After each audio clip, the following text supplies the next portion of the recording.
Good day, I'm Vincent Saxtetter, and this is the After the Age of Fire channel. This is episode 19, recorded November 29th, 2025.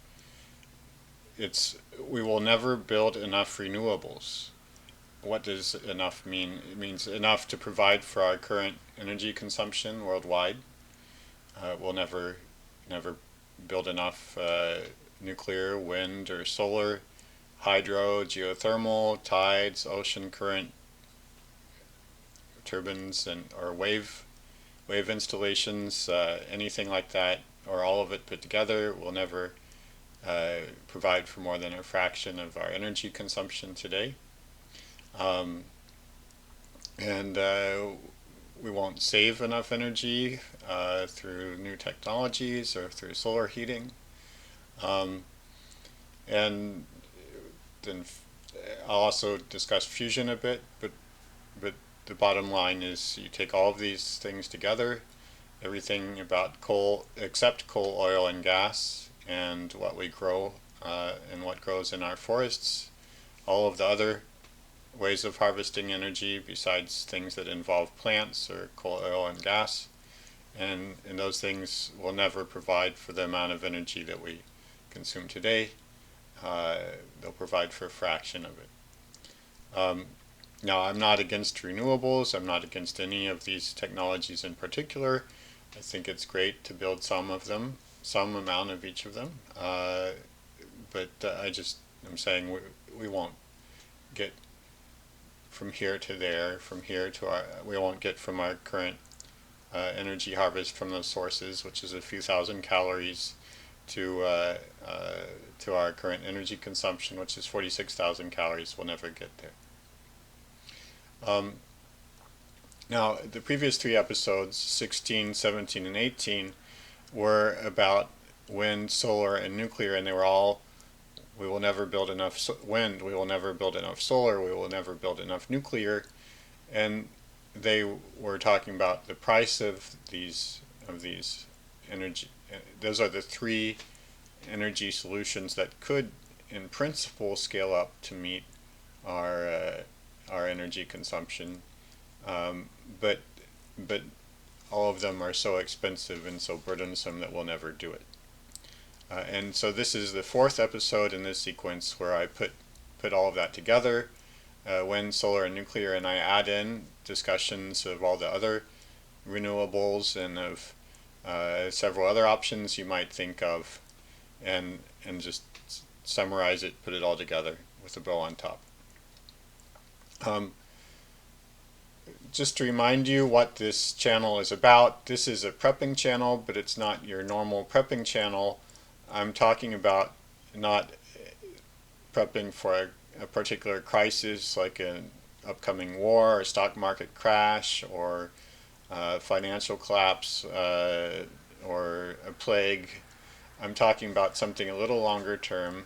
I'm talking about the fact that for the last 250 years, the human race has been doubling our consumption of just about everything every 22 years. We've gotten used to it.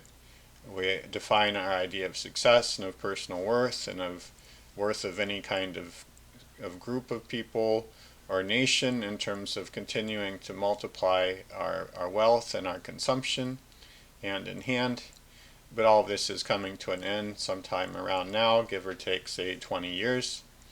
Um, and uh, and then so examining where we've been, the exponential growth, where we are now, maybe we're still somewhat continuing some kind of exponential growth, or maybe it's already ending, and then how to prepare for what comes next, how to prepare for a life that flourishes even when we're not doubling our consumption every generation or even every 100 years, or maybe we'll never double it again.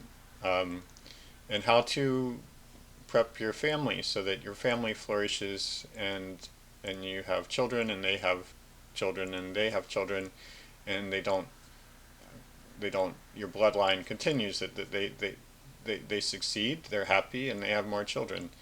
Or I mean for me at least, I'd like my bloodline to continue, and I'd like to have a happy, healthy family that goes on into the centuries ahead. And that's what I'm telling you, how you might increase the odds of that happening. So I'm not talking about a crisis that takes a year to play out. I'm talking about a crisis that we're already entering into and that will take 50 years or 100 years to play out. And the aftermath will come in the next 100 to 200 years. But it will be decisive in a way that all of these small crises, wars, and financial crises, are just don't hold a candle compared to this bigger crisis that we're in the midst of. And I'm not saying that we're going to have a bad life. In fact, I think we can have a very good life. It just won't be the life of exponential growth that we've had for the last 250 years. So I want to sum up, first of all, wind, solar, and nuclear, what happened in the last 3 episodes. First of all, I want to talk about the upper limits of how much energy we could get from these 3 options if it cost nothing to build them. No money and no other problems coming with building these 3 options. Okay. So first of all, wind. That's what I considered first. We could harvest around 150,000 calories per person per day for each person worldwide. If we had unlimited, if we spent $500,000 for each person. Now the worldwide average energy consumption is 46,000 calories per person per day, and the United States energy consumption is 210,000 calories per person per day. So the most we could get from wind, if we had $500,000 to spend per person, would be 130,000. That's around 3 times what the worldwide average is, but it's a bit less than the United States average consumption. Now, if we wanted to harvest wind at a reasonable expense, then this number is including putting wind turbines in the ocean. We could get somewhere around 77, maybe 80,000 calories per person per day, which would be twice the worldwide average and half of the American average. So that's wind. Then we go on to nuclear. Nuclear's upper limit, I think, has to do with staffing. Finding you need to have, so in the United States, if you want to supply the current United States energy consumption with nuclear power, you would need 1 power plant for each 100,000 people. And nowadays in the United States, the staff of a nuclear power plant is about 1,000 persons. That's not including all the people who are involved in building the plant, and all the supporting companies and so on. That's the people at the reactor site working there. So 1,000 people working there compared and providing energy for 100,000 people. That means 1 out of 100 people will be working at the plant. And these people need to be overperformers. They need to have absolute integrity. They need to be willing to follow orders, but when the orders are corrupt or something, they need to be willing to stand up and take their risks. They need to have technical talent. They need to be really talented people. That's if we want to operate our reactors safely. So you want cream of the crop people for these. You don't want blue collar, you don't want average people, average workers. You want the best of the best working at this plant. And the question is whether, if you recruit 1 out of 100 of your people to work at the plant, whether you'll have the best of the best. But assuming you could manage that, then we could provide enough energy for each person worldwide to bring us up to the United States average. So that would mean we could provide 200,000 calories per person per day if 1 out of 100 people were overperformers and incredibly competent and had incredible integrity. Um, so that would bring the world, that would multiply our worldwide energy consumption by 4.5. Um, that's the upper limit on nuclear. Of course, nuclear costs something, but even before that cost, you have to think about meltdowns, and there would be quite a few meltdowns, maybe 4 or 5 yearly worldwide, if you did build that number of plants, 16,000 plants worldwide.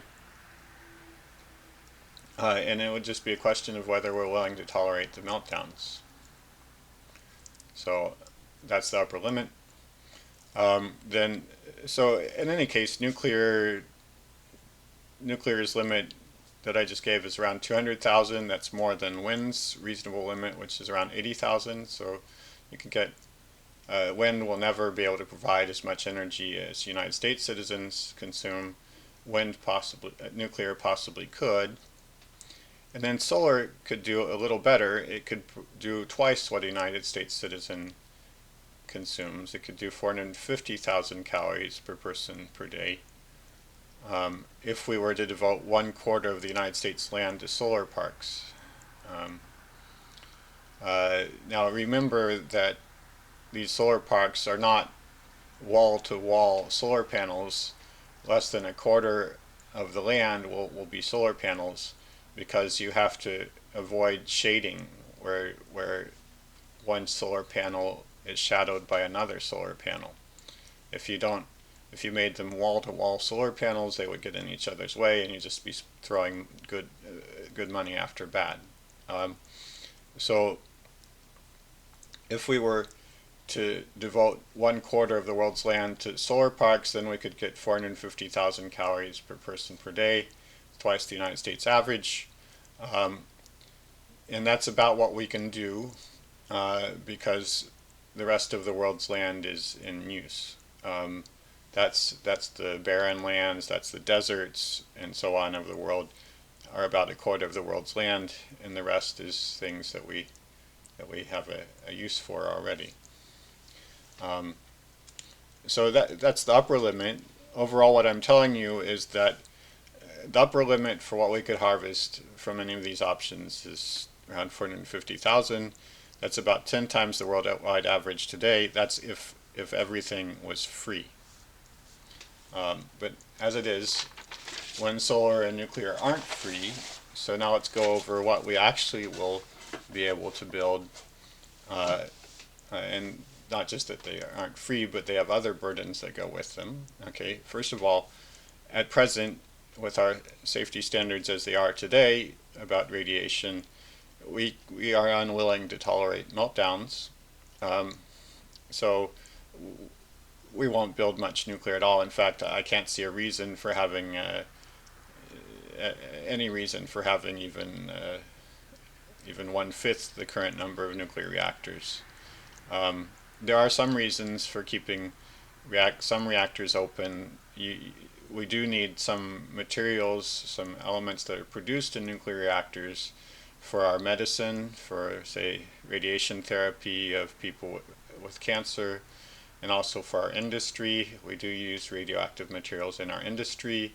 For instance, we use radiation to sterilize food that we want to keep, we want to preserve for a long time, and we do that all the time. And there are many other industrial uses. If you object to having your food irradiated, then there are plenty of other things that you might consent to using radioactive materials for. And then, so that would justify the existence of a few reactors. And then there are a number of countries that have definitely committed to wanting to have nuclear bombs, and they will build nuclear reactors for that purpose. But besides producing radioactive materials and producing nuclear bombs, I can't see any reason to keep any additional nuclear power plants open as long as we can't tolerate the meltdowns. The ones that we do build that are not motivated by nuclear bombs or by just needing to produce some special radioactive elements are all based on either wishful thinking or lies about meltdowns. People just convincing themselves, organizations, governments convincing themselves one way or another that there won't be a meltdown and they don't need to think about it. Now, on the other hand, if we were to relax our standards someday about radiation safety, we might come to think that a nuclear meltdown is a bad thing, but maybe not that much worse than any number of other things that we do to our world already, like removing the tops of mountains, or having accidents now and then where 1,000 people are killed by a nuclear power plant, or where an oil rig in the ocean lights on fire and disperses oil everywhere. We might come to think that nuclear meltdowns are somewhere on that level, and we might think, okay, well, we'll take the risk of a nuclear meltdown now and then. We'll do our best to not have them, but we'll take the risk in order to get the energy. So at that point, if we lower our standards for radiation safety, in that case, the price of nuclear might come down to the same price roughly as wind and solar are today. But until then, our radiation standards are so strong that whatever we say about the price of a nuclear power plant, it's always cost more than wind and solar. And those are already much more costly than coal, oil, and gas. Okay, so I'm just saying we don't need to think about nuclear as providing much energy at all for the time being, until perhaps such time as we were to relax our safety standards. Now, how about solar and wind?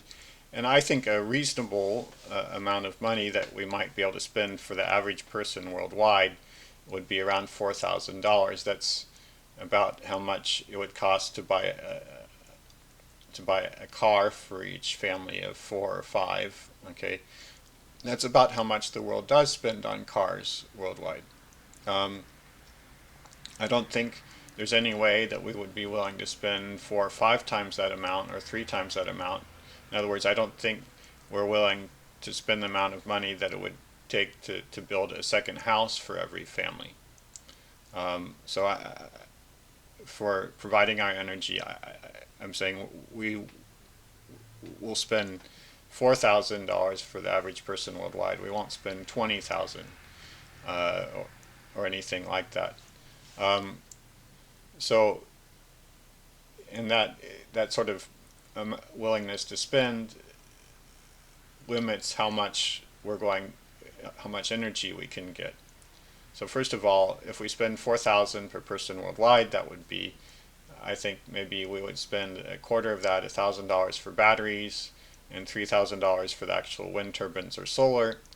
And then how much would we get from that? Well, if we built solar near the equator, and I think we would pretty much only build solar near the equator because the winds are very weak near the equator. So in most of Africa and India, Pakistan, Bangladesh, Southeast Asia, Mexico, and most of South America, we would build only solar, and it would give us around 14,000 calories per person in the habitable regions, and 17,000 in the deserts. So, of course, if you have a country that has more money than is the average worldwide, then they would build a little more in proportion to the amount of money they have. But then, of course, that same country will be consuming more energy, so it all works out about the same. They would get somewhere between a quarter and a third of their energy, of their current energy consumption, from solar. Now, in the United States, you go further north away from the equator, and then you start to be able to build wind turbines, and harvest a decent harvest from them, and you can still build some solar. I'm talking about the United States, China, Japan, and Southern Europe, and Central Europe. And in those places, you would get around 11,000 if you build calories per person per day if you were to build solar panels, or $16,000 from the same expenditure if you were to build wind, and if the winds are good in the area. So again, you would get between a quarter and a third of your energy. Of course, these countries are richer, so they would build more, but it would still be only a third or a quarter of their energy consumption. And then in Northern Europe, I'm talking about like London and Germany and Poland and Russia, you would build only wind. Those places are really bad for solar, and you would get around 16,000 calories from your wind if the winds are good. So overall, that's wind, solar, and nuclear. Nuclear just isn't going to give us much of anything. Wind and solar will give us a third or a quarter of our energy consumption. What about the other energy sources? Well, are we able to continue our energy sources from our energy consumption from other sources? And first, I want to remind you, in previous episodes, I already discussed coal, oil, and gas not too long ago. The end of oil, and then the end of coal, oil, and gas. And so all the old plant energy that comes from plants that harvested from the sun millions of years ago, and we may be able to increase our energy consumption for a time. Maybe we could double it one more time, and then continue that for another 30 years. But sometime fairly soon, say within 50 years, we'll hit our peak, and then pretty soon after that, our energy consumption will be decreasing. And it will decrease and decrease until coal, oil, and gas are able to provide only, it's not that we'll completely run out, it'll just be very much more expensive to get them, expensive in terms of money and in terms of human effort, and we'll have to, if we want to continue living, we basically don't today send miners underground the way we did hundreds of years ago.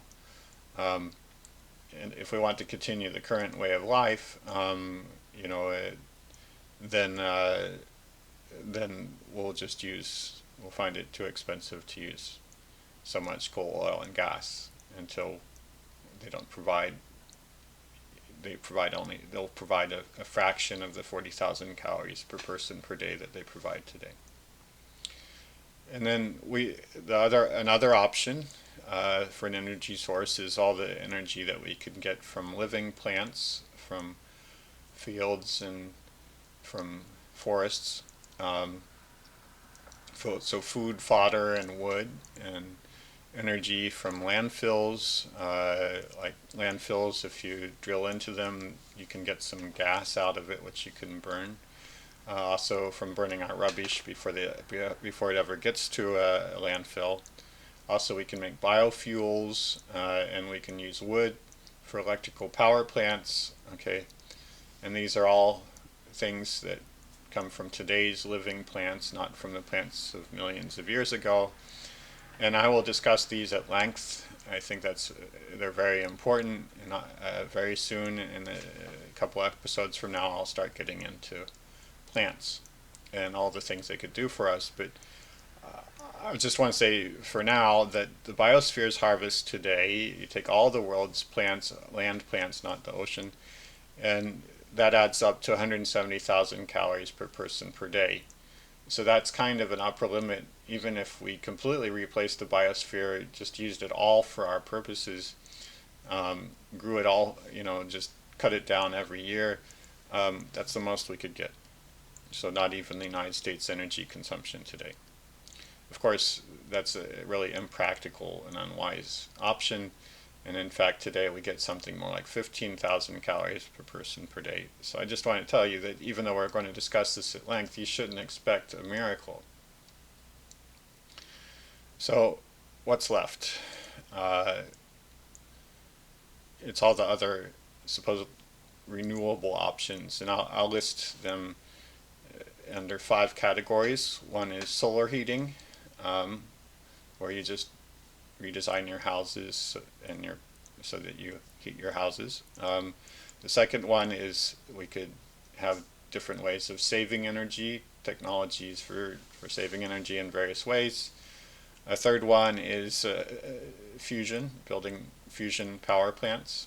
A fourth one is hydro, where you get electricity from dams. And the fifth one is all the other renewables, geothermal. These are the tiny ones. I call them the tiny ones because they'll never provide much at all. So geothermal, tides, waves, ocean currents, etc. So let's go through them. This is the remainder of the renewables, and we'll start with solar heating. Here it is. So the idea is you redesign your house so that it traps sunlight when it's available. It keeps you warm. Also, maybe you can put pipes and stuff on your roof so that the sunlight heats the water running through your pipes, and that way you don't need a water heater. You can have showers using water heated by the sun. And yes, I think these are wonderful options. They are expensive if you want to build a whole new house that's oriented towards the sun and specially designed for the sun. It will have its expenses. Or if you want, and also it's a trade-off between all the other things you might want to do with that house or with the money that you would spend on the house and the maintenance required and so on. Same thing with pipes on your roof. Do you really, a roof is hard to maintain and costly. Even if you have to replace the roof only every 30 years, that's still a rather large expense. And then you put pipes up there, which aren't the best thing for lasting a long period of time. That'll be expensive too. And of course, they won't provide all the heat you want. It won't always provide you with your warm shower. And the other problem is that we spend lots of energy on other things besides heating and hot water. Only a fraction of our energy goes to heating our buildings and for hot water.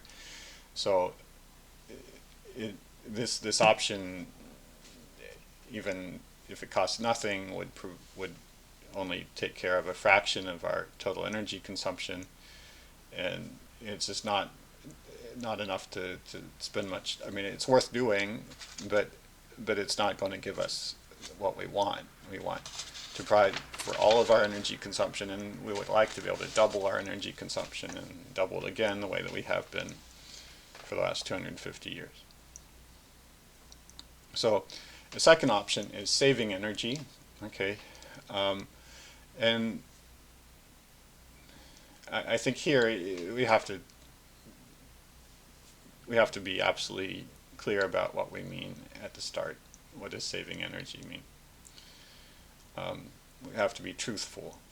Okay, we might say saving energy means having some technology that allows us to get something done without using as much energy. That's the one option, and the other option just is saving energy by doing with less, right? So I could keep my house at a cooler indoor temperature, refuse to heat it unless it gets to some low temperature, or heat only certain rooms in the house at certain times of day, or I could use for transportation, I could opt to use public transport, or I could use a bicycle, or I could walk. I could have a smaller house. I could consume less. These are all ways to do with less, and they will certainly reduce your energy consumption. But I think in general, that's not what we mean when we talk about saving energy. We mean a technological solution. So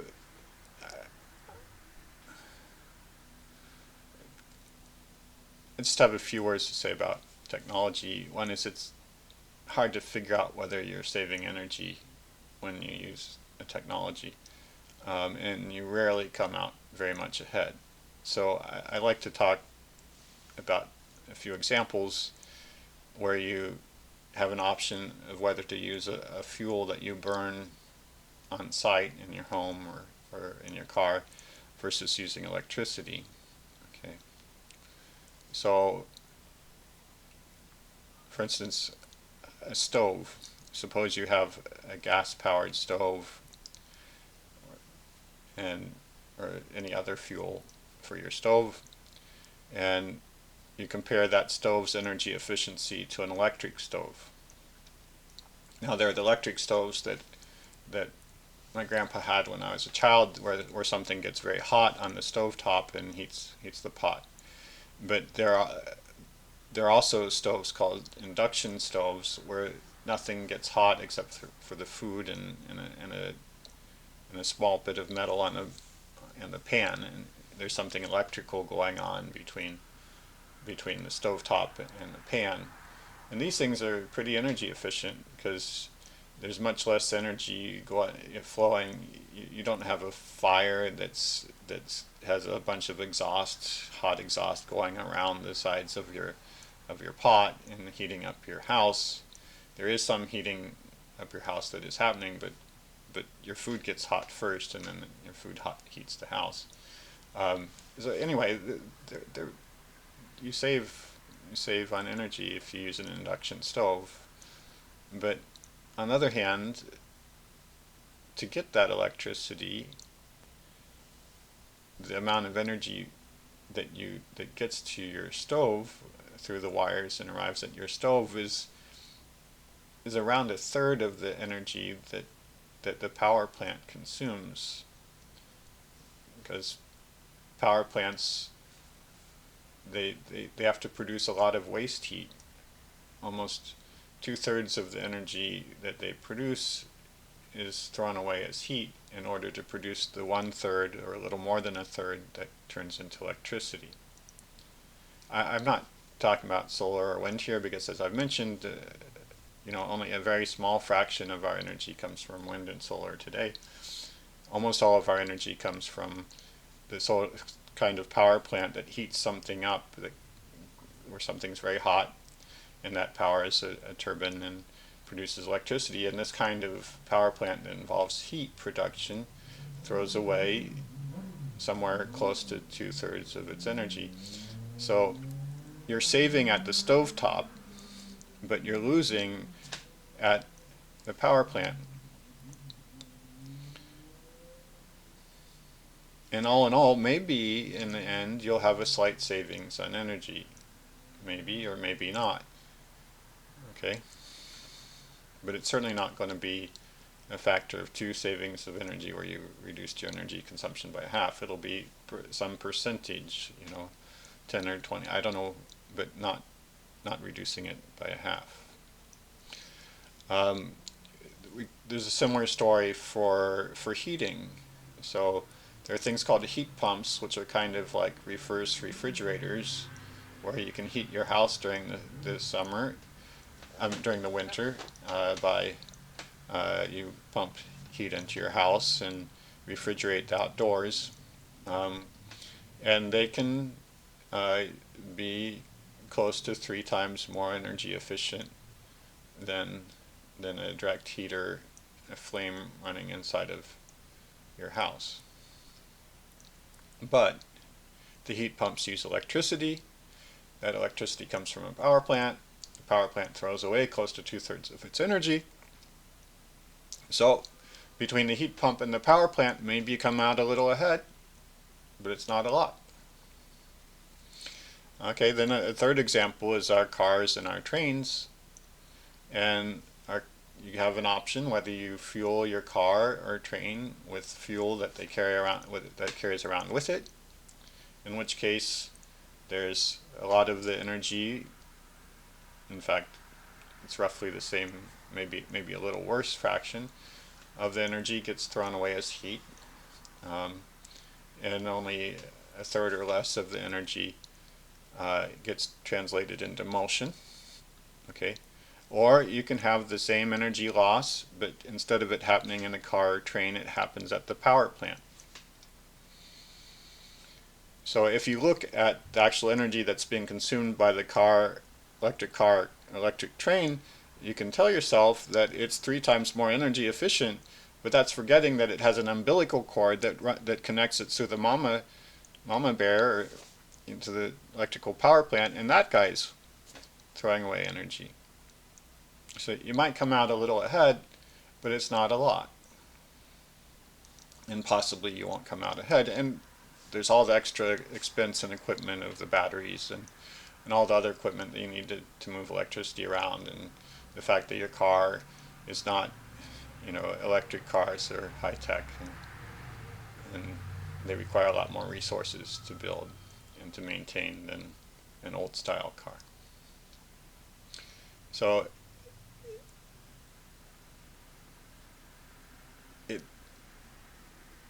it's hard to be sure, and you have to start thinking about, well, how much did it cost to build the car in the first place, and how should I figure that into the actual energy efficiency of the car? Because electric cars, expensive building it is really, really significant. I think I've heard estimates that somewhere, I don't remember where, that an electric car won't break even compared to a fuel-powered car until it's run for 150,000 miles or something, if you take into account the fact that you had to use extra energy to build it.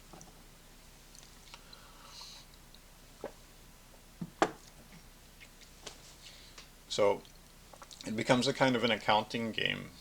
Somebody has to make estimates of how much it costs to build the car, and how much energy that was, and follow it through its life cycle, and think about on average how many people are using, how the electricity is delivered from the power plant to the person, and on average the energy efficiency of an average stove, and things like that.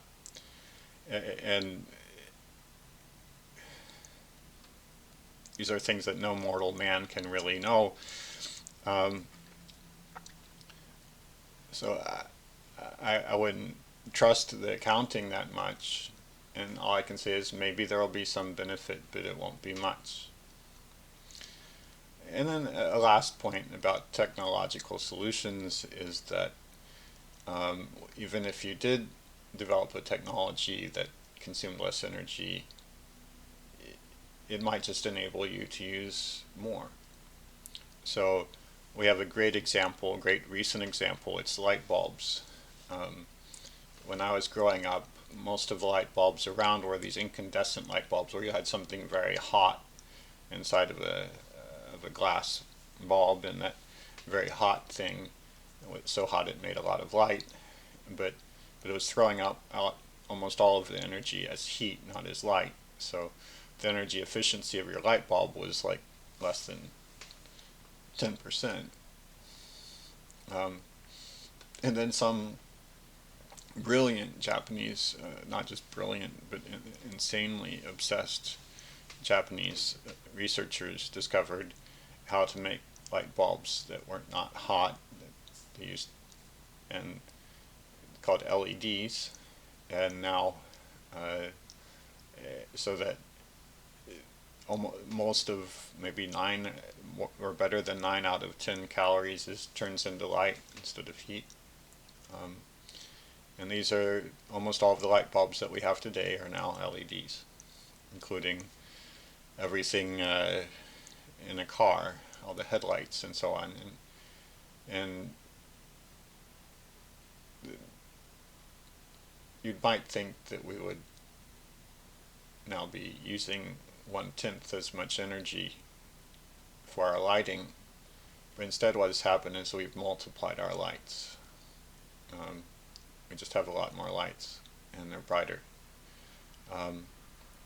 So it's even when you, so I'm saying there's a great technological solution, but instead of using that technological solution to save energy, we use that technological solution to produce more light.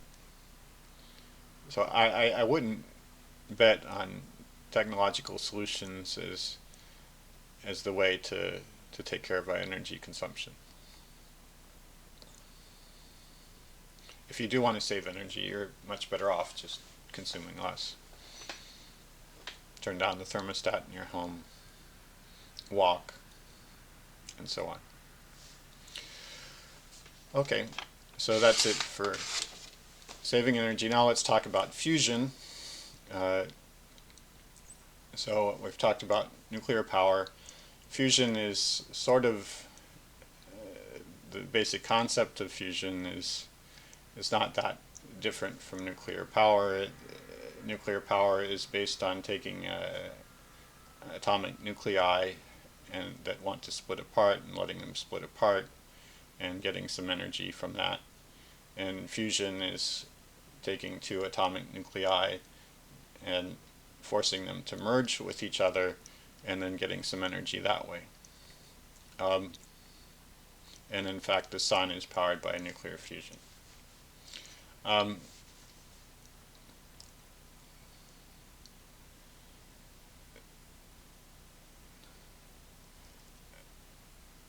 It's possible that nuclear fusion someday could be a great way of providing energy for ourselves. I have no idea.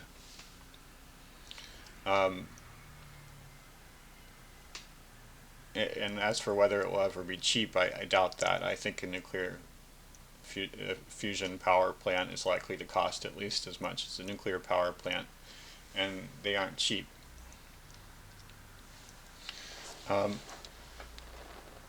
So I just want to talk about where we are now and why you shouldn't count on fusion anytime soon. The world's scientific community, and backed up by large amounts of government spending, have been for decades now, I don't know, 40 years, been in the midst of a step-by-step worldwide effort to develop nuclear fusion. And they're making progress, you could say. There are many remaining large problems to solve, and these problems are, when I say large, I mean large. I mean like the difference between having a single transistor and then what we have now many years later, which is cell phones filled with billions of them. Required a lot of money and a lot of time to get from a single transistor back in the, I think it was around 1950 or so, to where we are now. But it's not just one problem like that. It's many would have to be solved for a nuclear power plant. I mean, for a fusion power plant to work. And so there's a YouTube channel that I recommend to you. It's a man named Zweben, and the name of the channel is Improbable Matter.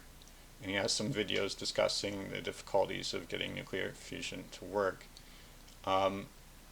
I admit he really says very clearly he doesn't think fusion is going to work, so you could say he's a pessimist, but you judge for yourself whether, calling somebody a pessimist is just it is a content-free word. Here are some of the problems that need to be solved. First of all, you have to get more energy out from the reactor than you put in, and that's energy return. A second one is something's going to get extremely hot in the middle. The whole point of a fusion reactor, just like almost all power plants, is to make heat, which you'll then throw away almost 2/3 of in order to get some electricity. Anyway, you have something extremely hot in an extremely small place, and you have to control it so that that little hot thing doesn't destroy things around it, doesn't go careening around. And in fact, in our fusion reactors today, that little hot spot does eventually, roughly at least once a second, go and hit some wall and do some damage to it. You need extremely strong magnets. Magnets aren't cheap, and you want really strong ones.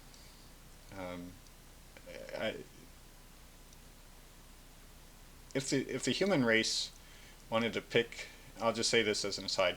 If the human race wanted to pick one technology that could make an enormous effect to its long-term and short-term, it wouldn't do badly to pick strong magnets, making them stronger.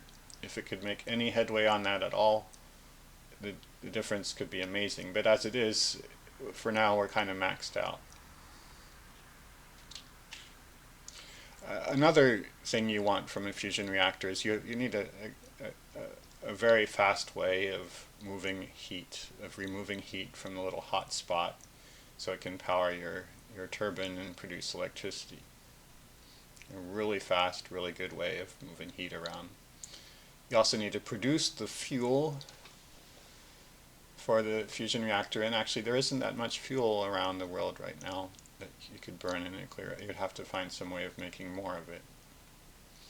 And then the whole reactor is kind of small, and it has extremely high stresses in it, heat and magnets and all. And you have to build something that's durable under extreme stress, lasts a very long time. Those are some of the technical challenges you would have to handle, and none of them are at all easy. So that's what scientists have been working on for decades now and worldwide, and continue to work on. The current stage right now is something called ITER, I-T-E-R, in Europe, but funded by the whole world, at least by many of the world's rich countries. The actual effort started in 2006, and they aim to be burning the right kind of fuel about 30 years later in 2035. Okay. But actually that's all been, in 2022 they had already done a lot of the building, and they found that some flaws in the stuff that they had already built, the machinery that they had already built, and there will be expensive repairs required and delays. So 2035 is not when they're actually going to start burning the right kind of fuel. It'll be later than that. The overall projected cost is $22 billion. That's twice as much as a nuclear power plant, even an expensive one. And of course there will be overruns, just as there are with nuclear power plants. They could be rather large overruns. In 2035, if they manage to start building, whenever they manage to start building, start burning the right kind of fuel, then they won't be yet at their design goal. Their goal is to optimize the energy return from the energy in. It's easy to get some energy out if you put a lot of energy in, but actually you want to get, well, at a minimum you would want to get the same amount of energy out as you put in. But really, in order to have a working power plant, you want something like 100 times more energy out as you put in. And so at first they won't be at that point, and they'll be trying to fiddle with their machine, trying to get it closer and get much better returns. So 2035 won't be the time when it's actually producing the kind of energy return that they want. It'll be when they'll start searching for that. And even then, ITER is not an electrical generating plant. They haven't built all the machinery that's required to move the energy to a turbine and to power a turbine and make electricity. It's just there for demonstration of whether they can get more energy out than energy in, and about the strength of their materials, how their materials hold up. They want to see how the plant holds up, and whether it's able to run steadily and things like that. So ITER may start operating sometime after 2035, and then there will probably be, I don't know, 10 years or more of fiddling with it, trying to get it to run right. And then there will be the next generation of fusion plants after that. Those would be the first ones that are hooked up to electrical generators. Hopefully, well, who knows? maybe they won't. Maybe there will be another. The hope is that the next generation out after ITER will be hooked up to an electrical power plant. But you have to see how ITER goes before you say you're ready. And then once you build that, you have to see whether the power plant, whether the fusion reactor is able to run steadily and hold up and keep going. And then after you've built one, you want to build more, but you won't know how much they really cost until you've built a few hundred. That's what happened with nuclear power plants too.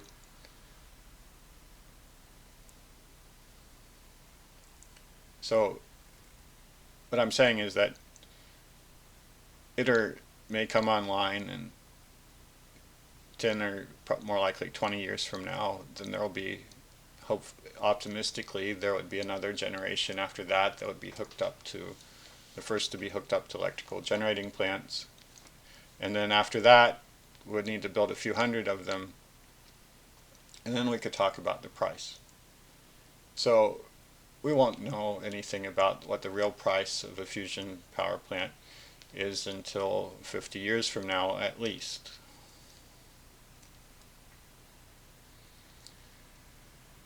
So, and there's all sorts of problems that would need to be solved first. And I'm just saying, even optimistically, fusion is not going to come to our rescue for 50 years. And if it does come to our rescue, even then it'll probably be at least as expensive as nuclear. It's certainly harder than nuclear. We built nuclear long ago. We built our first nuclear reactors in the 40s, and we're still working on trying to get a real fusion reactor to do what we want 80 years later. It's harder, so it's likely to be more expensive.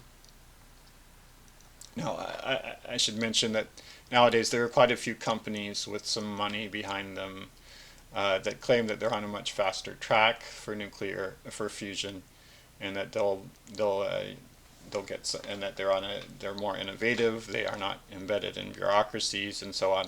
They're figuring it out quickly, but and they offer the hope that they'll have a fusion reactor 5 years, 10 years from now. But you have to think about the fact that they have all the same problems to solve that ITER has to solve. And when they say that they're going to have a fusion, maybe they even say that they already have fusion. Well, it's not hard to get something to fuse if you spend a lot of energy on it and are willing to not get much back.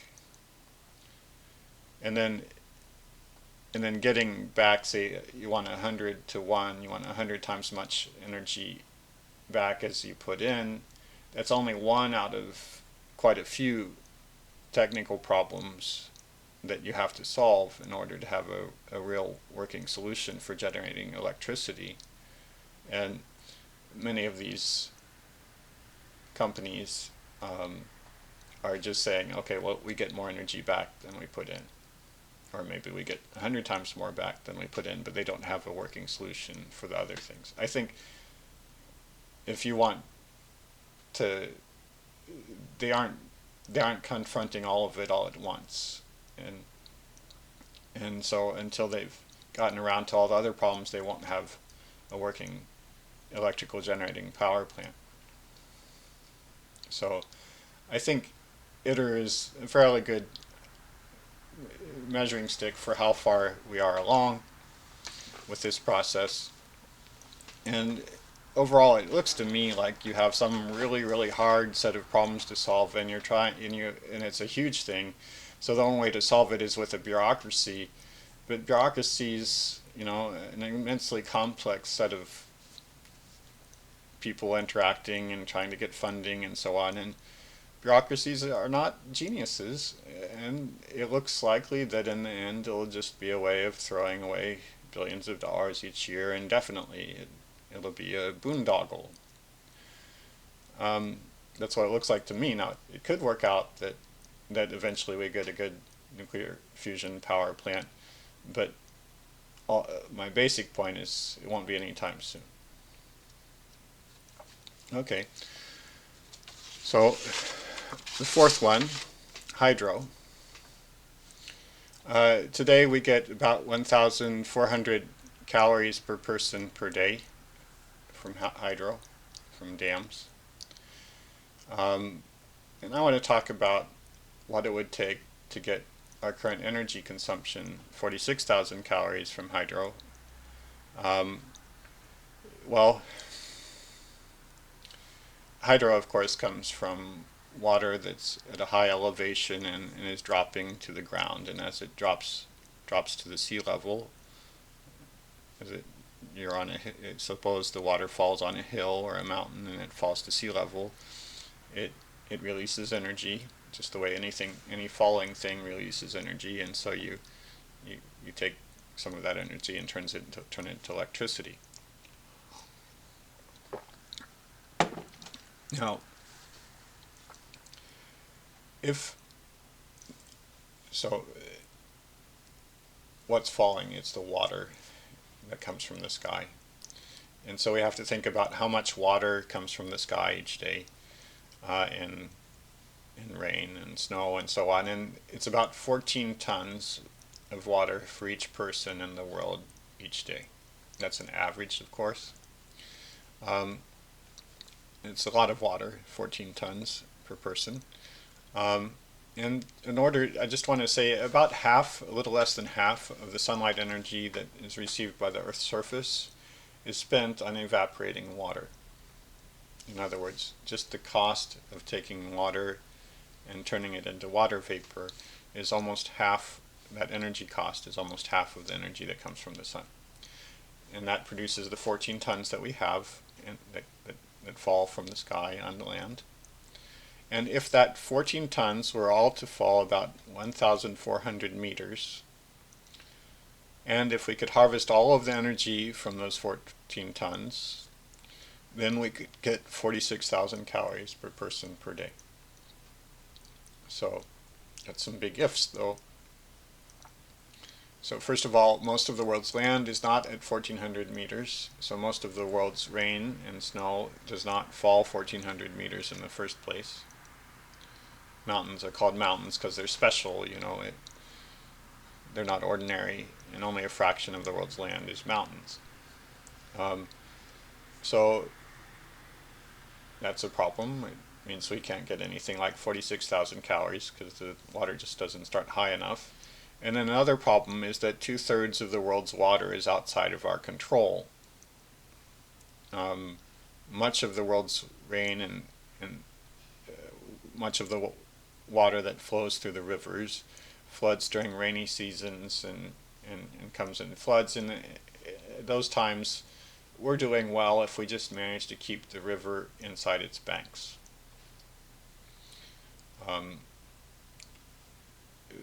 Water is really powerful, really strong, really heavy. It can destroy just about anything that we build really quickly, and so we just have to be very careful. And the careful thing to do is to let it go on its way when it wants to go. We have to let it go, or else it will just destroy whatever we build. And then there's a bit more of that 2/3 that is out of our control is water that falls on the tundra and the taiga up near the North Pole, and also in the Amazon, places that are just basically inaccessible to humans, and we can't harvest it. So that means only a third of the 14 tons of water is really available to us to harness in dams. Okay, and then we're unable to harvest all of that energy. We can harvest only a fraction of the energy that is in those 5 tons or so that are left. We can't can't put a dam everywhere and make sure that every time the water falls, it's only by going through a dam, and we can't build a perfectly energy efficient water turbine to convert water to electricity. So these are big problems, the water doesn't fall at a high enough elevation. Um, Only a fraction of it is under our control, and in the fraction of it that is under our control, uh, we can only get a fraction of its energy. So it's really remarkable that we get 1,400 calories per person per day from water. So I don't, we'll never even double that number, no matter how hard we try. So we're already pretty much at our limit for hydro. Don't look for any salvation from hydro. So the fifth option is what I call the tiny energy sources that are very limited in the same way that hydro is. Hydro has just a cap on it, having to do with how much rain and snow there is, and what altitude it falls on. And it's a pretty small cap. And these other energy sources are like hydro in the same, they also have caps on them, except for their caps are smaller. There's geothermal, there's waves, tides, and ocean currents. Okay, today geothermal might provide us, I'm not sure of the exact figure, but somewhere around 100 calories per person per day. And waves and tides and ocean currents, by ocean currents I mean instead of having a windmill, you have a water mill that's somewhere in the sea, and it gets in the way of the water as it moves around through the sea. Right now we just aren't producing much electricity at all for instance, there are tidal installations that produce just tiny amounts of energy compared to our energy consumption, like the same as a few windmills, a few wind turbines. So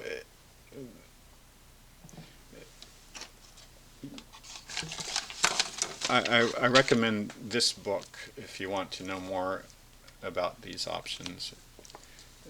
This book, you can download it for free. Okay, it was written by a British man, a professor at Oxford, I think, David McKay, and it's written to be accessible to the usual reader. It's a lovely book, Sustainable Energy Without the Hot Air. You can download it and print it yourself, or you can buy a printed version for a small fee. And he goes and discusses upper limits on, in fact, throughout his book, he tries to be optimistic about how much energy could come from any energy source, and he compares his projections to what other people have projected, and he really is optimistic compared to other people.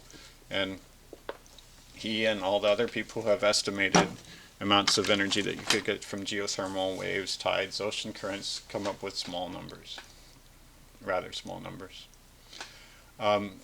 So they aren't going to be much help at all. I'm not saying don't build them when you can, but don't expect a lot from them. So we've covered all the options, all the renewable options, besides wind, solar, and nuclear, the tiny options, the heating from the sun, fusion, and so on. The bottom line is that the amount that we can afford to spend in terms of money, not even counting all the other difficulties, is we can afford to build enough renewables to provide around a third of our energy consumption, or about 15,000 calories per person per day worldwide.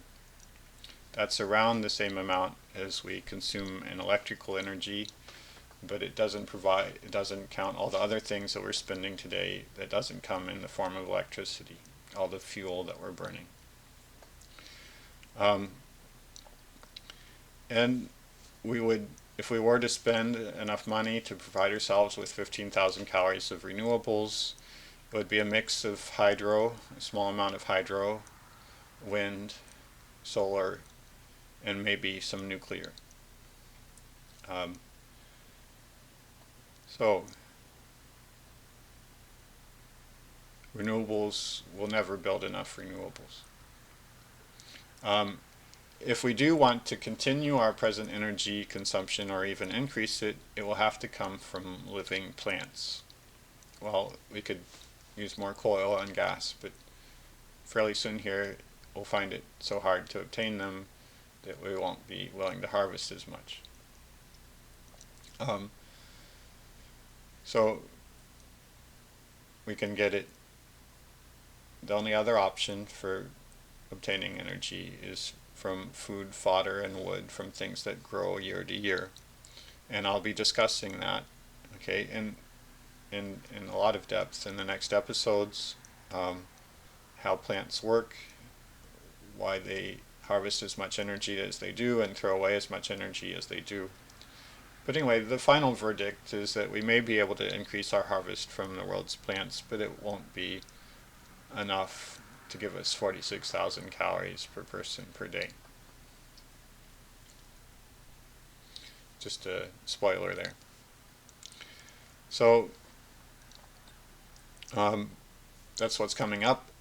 Actually, the next episode will be, why did we strike out with all the non-plant sources? I spent hours discussing the ins and outs of wind and solar and nuclear, and now another hour on all these other options, and all of them struck out, some worse than others. Why are they so expensive and so burdensome? And there are some underlying reasons why they all turn out to work out more poorly for us. And I'll be going into that in the next episode, maybe 2 episodes. So that's it for today. Renewables will never supply us with the energy that we consume today. So keep coming back. Keep coming back.